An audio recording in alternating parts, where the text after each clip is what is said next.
Hello दोस्तों, आज की वीडियो में हम लोग देखने वाले हैं एसएसटी का मोस्ट इम्पॉर्टेंट सब्जेक्टिव क्वेश्चन का, जो कि आपके पेपर में लगभग 2 से लेकर के 5 नंबर तक पूछे जाने प्रश्नों में से एक है और काफ़ी भी आया है। और हम ज़्यादा प्रश्न को भी इस वीडियो में नहीं देखेंगे, लगभग 5 प्रश्नों को देखेंगे जो कि सीधे आपके फाइनल बोर्ड यानी कि 2023 में एकदम पूछेगा तो पूछेगा, 100% गारंटी के साथ बोलता हूँ। तो आइए फर्स्ट क्वेश्चन को देखते हैं। पहली क्वेश्चन है, रबी और खरीफ फसल में अंतर स्पष्ट करें। 2 नंबर के लिए प्रश्न पूछा जाएगा, तो आपको बताना है रबी फसल एंड खरीफ फसल में क्या अंतर होती है।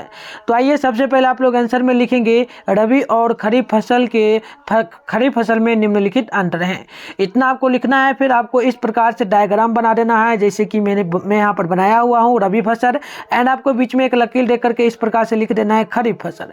तो आपको फर्स्ट पॉइंट दे करके लिखना है रबी की फसल शीत ऋतु के आवागमन के साथ प्रारंभ होती है। यानी कि रबी फसल जो होती है, शरद ऋतु जब आती है, ठंड आती है, तो यह प्रारंभ हो जाती है खेती, तथा ग्रीष्म ऋतु के आवागमन तक रहती है। यानी कि ग्रीष्म का मतलब गर्मी का जब मौसम आता है उस टाइम तक यह फसल रहती है।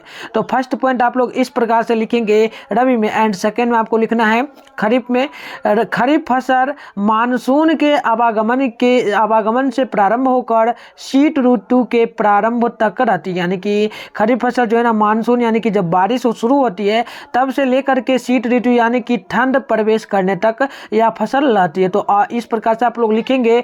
और अगली पॉइंट आप लोग लिखिएगा, 2 नंबर में पॉइंट देकर लिखिएगा गेहूं, जौ, चना, तिलहन आदि फसलें कि इसके अंतर्गत उगाई जाती है। ठीक है, गेहूं जैसा कि अभी बोया जा रहा है, आपको पता है। एंड आपको खरीफ में लिखना है चावल, मक्का, ज्वार, बाजरा, चुकी, कपास, मूंगफली आदि फसलें जो है ना इसके अंतर्गत उगाई जाती है।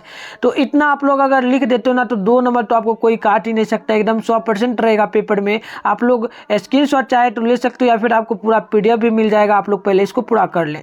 तो आइए 2 नंबर प्रश्न आपके पेपर में पूछा जाएगा, बाद के दुष्परिणामों को लिखिए। बाद से जो खराबी उत्पन्न होती है, दुष्परिणाम होते हैं, उन्हें आपको लिखना है। तो सबसे पहले आप इस प्रकार से आंसर लिख देंगे और आपको लिखना है आंसर में बाढ़ एक प्राकृतिक आपदा है। बाढ़ एक प्राकृतिक आपदा है एंड यह विनाशकारी होती है। बाढ़ एक प्राकृतिक आपदा है, याद हो गया आपको, एंड यह एक विनाशकारी होती है। इसके बाद लिखना है इसके प्रमुख दुष्परिणाम निम्नलिखित है। इससे जो बुरा प्रभाव पड़ता है वो निम्नलिखित यहाँ पर दिए गए हैं। तो पहला लिखना है आपको एक पॉइंट दे करके जनधन की हानि होती है। जनधन का मतलब जीवन यानी कि मनुष्य एंड जानवरों का हानि होता है। सेकंड आपको लिखना है पालतू जानवर भी मर जाते। फालतू जानवर का मतलब जो कुत्ते होते हैं, जो कि मनुष्यों द्वारा नहीं पोसा जाता है, वो सभी भी बाढ़ आने के कारण मर जाते हैं। एंड थर्ड पॉइंट आपको लिखना है फसलें बर्बाद हो जाती है। फसलें सबसे ज़्यादा बर्बाद होती है बाढ़ आने के कारण।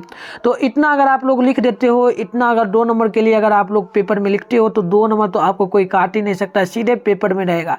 एंड पूरे संभावना है कि 2023 के एग्जाम में ये आएगा, क्योंकि यह चुना हुआ प्रश्न है मेरे द्वारा। ठीक है, तो आइए अगले प्रश्न को देखेंगे हम लोग, और इसमें आपको भारत का नक्शा बनाना होगा, काफ़ी इंपॉर्टेंट होगा। अगर आप लोगों को भारत का मैप बनाना आता है तो इस प्रश्न का सॉल्यूशन आप लोग आसानी से करेंगे। एंड आपको लगभग 5 नंबर के लिए आप पूछा जाएगा, सीधे 5 नंबर आपको दे दिया जाएगा अगर आपको भारत का मैप बनाने के लिए आता है। तो देखिए क्वेश्चन 3 नंबर पूछेगा, पूरे पृष्ठ पर भारत का एक मानचित्र बनाकर, भारत का आप लोग एक मानचित्र बनाइएगा। उसको बनाकर आप लोगों को क्या क्या दर्शाना है, तो दिया है क में दिया गया है गेहूं उत्पादक क्षेत्र को आपको दर्शाना है, जो कि उत्तर प्रदेश पड़ता है। एंड ख नंबर में आपको दर्शाना है दिल्ली। ग में दर्शाना है विशाखापट्टनम बंदरगाह। एंड आपको घ नंबर में दर्शाना है लाल मिट्टी का क्षेत्र। एंड र में आपको दर्शाना है अरब सागर। तो सबसे पहले तो आपको भारत का मानचित्र बनाने के लिए आना चाहिए, इसको दर्शाने के लिए, तब आप लोग इस प्रकार से दर्शाइए, तो 5 नंबर फिक्स आपके पेपर में आ जाएगा एकदम 100%। तो देखिए भारत का मैप कुछ इस प्रकार से है। एंड आपको पहले दिखा देते हैं, भारत का मैप इस प्रकार से रहेगा।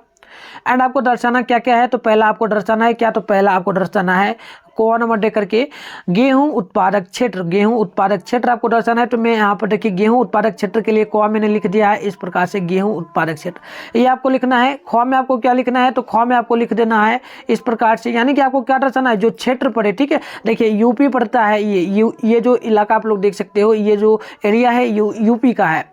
एंड ये दिल्ली का एरिया है, आप लोग मैप के जरिए देख सकते हो। तो दिल्ली में आपको ख के जरिए दर्शाना है दिल्ली। ठीक है, एंड आपको थर्ड में क्या दर्शाना है, तो थर्ड में आपको दिया गया है विशाखापट्टनम खो में, ठीक है।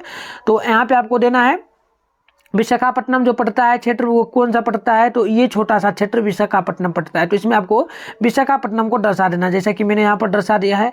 एंड गोवा में क्या दिया गया है, तो गोवा में आप लोग देखें तो लाल मिट्टी का क्षेत्र आपको दर्शाना है। जिस स्टेट में लाल मिट्टी का क्षेत्र होगा उसे आपको दर्शाना है। तो लाल मिट्टी जो पड़ता है ना श्रीलंका में पड़ता है। कहाँ पड़ता है, श्रीलंका में। तो लगभग यहाँ पर आप लोग लाल मिट्टी का क्षेत्र इस प्रकार से दर्शाइएगा। एंड आपको रॉ नंबर में दिया गया है क्या, तो रॉ नंबर में आपको अरब सागर जो है ये मैप से, भारत के मैप से बाहर रहता है, तो आपको ये दर्शाना है। बस इतना काम अगर आप लोग इंडिया का मैप अगर आपको बनाने के लिए आता होगा इंडिया का मैप, तो आप लोग आसानी से इसे दर्शा सकते हो। अगर आपको इंडिया का मैप बनाने के लिए आ गया एंड मानचित्र में आपको ये समझने के लिए आ गया कि कौन सा राज्य एंड कौन सा स्टेट किस लोकेशन पे होगा, तो इतना आप लोग स्क्रीनशॉट भी ले सकते हो। बहुत ही सिंपल है, आप लोग ट्राई करोगे तो बन जाएगा। एंड सीधे 5 नंबर आपके पेपर में यहाँ से रखा हुआ है। तो आइए अगली क्वेश्चन को हम लोग देखने वाले हैं। अगली क्वेश्चन काफ़ी भी आया होगा एंड सीधे पेपर में ये सब क्वेश्चन आपको ये पेपर में देखने को मिलेगा। 4 नंबर रहेगा, भारत को सोने की चिड़िया, भारत को काफ़ी इंपॉर्टेंट होता है, आप लोग बचपन में भी पढ़े होंगे। भारत को सोने की चिड़िया कहा जाता था, क्यों कहा जाता है वही अभी पढ़ना है। भारत को सोने की चिड़िया क्यों कहा जाता है, तो सबसे पहले तो आप लोग इस प्रकार से आंसर दे देंगे एंड आपको लिखना है इस प्रकार से। आइए आंसर आपको दिखाते हैं।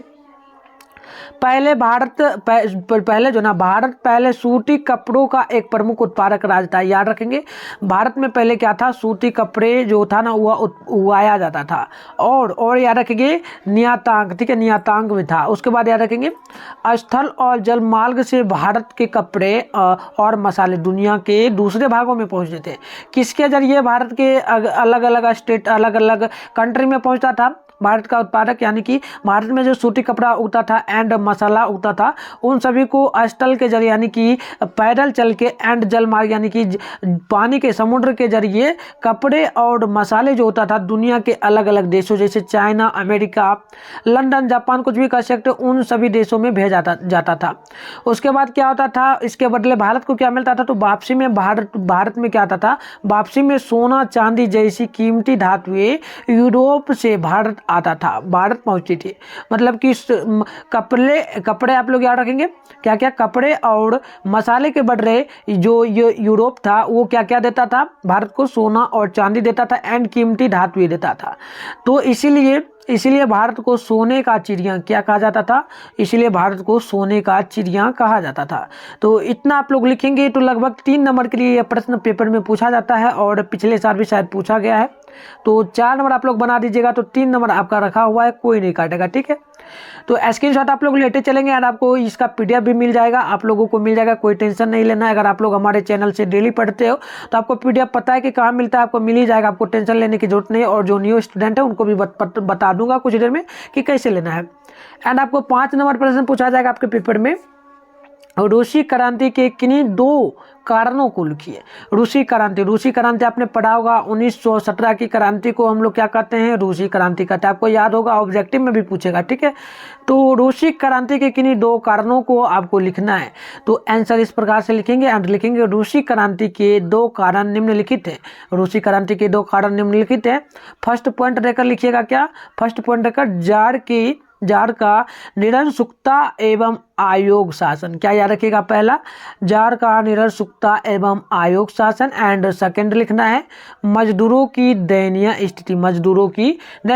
बस इतना लिखिएगा तो आपको 2 नंबर कोई नहीं आपका काटेगा सीधे। और लगभग मैं बता दूं आपको, मैंने इस वीडियो में टोटल कितना प्रश्न करवाया है, तो देखा जाए तो लगभग मैंने 5 प्रश्न करवाया और 5 आपके 2023 में अगर आप लोग एग्जाम देने जा रहे हो, सिर्फ 2023 के लिए बात हम कर रहे हैं, तो सीधे पेपर में रहेगा ये क्वेश्चन, ठीक है। सीधे सेम टू सेम यही क्वेश्चन रहेगा एंड 100% रहेगा और सीधे आपको नंबर मिलेगा। कितना मिलेगा, तो लगभग मैं बता दूं, डायग्राम यानी भारत का जो मैप था उसके बदले आपको लगभग 5 नंबर मिलेगा। एंड और जो 4 प्रश्न है उसमें से 2 प्रश्न लगभग 3 नंबर में पूछे जाएंगे एंड 2 प्रश्न जो बच गया, 2 प्रश्न वो लगभग आपको 2 नंबर के लिए पूछा जाएगा। तो टोटल जो ले 2, 5, 7 एंड 3 कितना हो गया, 10 नंबर। बस छोटी सी वीडियो है, 10 नंबर आपका रखा हुआ है, ठीक है। तो आइए न्यू स्टूडेंट के लिए बता दें कि कैसे आपको ग्रुप में ज्वाइन करना है, व्हाट्सएप ग्रुप में। तो उसके लिए आपको इस नंबर पर कॉन्टैक्ट करना होगा। 600 आप लोगों को सही ढंग से लिख देते हैं, आप लोग नोट करेंगे 6009698095।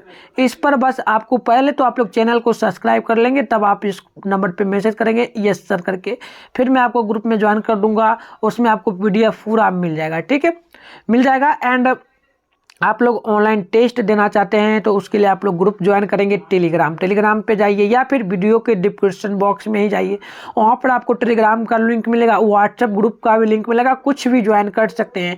एंड टेलीग्राम पर आप लोग टेस्ट देंगे, ठीक है जी, बिल्कुल आप लोग ज्वाइन कर लेंगे। और आप लोग हमारे चैनल पर न्यू हो तो चैनल सब्सक्राइब कर लीजिए। और आपको क्लास का टाइमिंग बता दें, शाम में 7 बजे एक क्लास होता है, सॉरी शाम में 7 बजे नहीं होता, शाम में 6:15 पे क्लास होता है। एंड मॉर्निंग में आप लोग जान लेंगे, मॉर्निंग में एक क्लास होता है कितना, 5:30 में, ठीक है। ये दोनों क्लास आप लोग जरूर करें। आपका जो सपना है बोर्ड एग्जाम में, जो भी सपना हो, 450, 400 या फिर 300, 350 जो भी हो, एकदम टोटल आएगा, ठीक है। तो ज़्यादा से ज़्यादा चैनल को सब्सक्राइब करें एंड बेल आइकन को ऑल पे प्रेस करके रखें, एंड ज़्यादा से ज़्यादा वीडियो को भी लाइक करें। तो चलिए मिलते हैं किसी और वीडियो के साथ, तब तक के लिए आप तमाम दोस्तों को जय हिंद एंड साथ में बाय बाय।